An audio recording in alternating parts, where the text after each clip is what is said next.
Сәлем баршаңызға, бүгін біз керемет тағам лазанья жасаймыз. Алдымен ыдысқа сұйық май, сары май, сарымсақты салып қуырып аламыз. Енді тартылған ет, томат пастасын, дәмдеуіштер, пияз және қызанақты қосып, 10-15 минут баяу отта бұқтырамыз.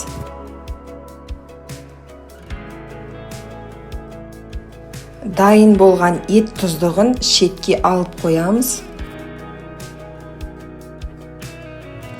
Енді бешамель соусын дайындаймыз. Ыдысқа сары майды ерітеміз, үстіне ұн қосып, біркелкі масса болғанша араластырамыз. Аз-аздан сүт құйып, үздіксіз араластырып отырамыз.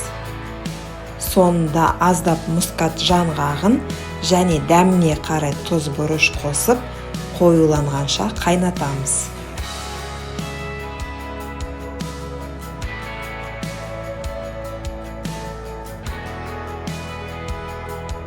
Ал енді ең қызықты кезең лазанья қабаттау. Форма түбіне аздап бешамель соусын жағамыз, лазанья қамырын төсейміз, үстіне ет тұздығын саламыз, бешамель соусын құямыз. Осы процесті 3-4 қабат қайталаймыз.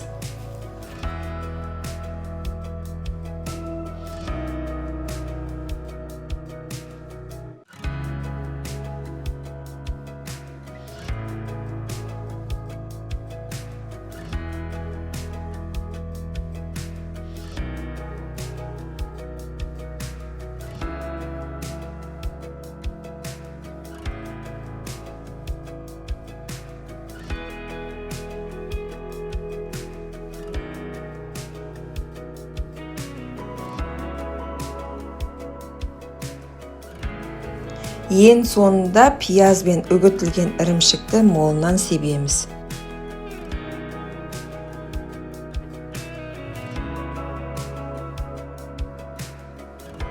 Алдын ала қыздырылған 180 градус ыстық пеште лазаньяны салып 35-40 минут пісіреміз.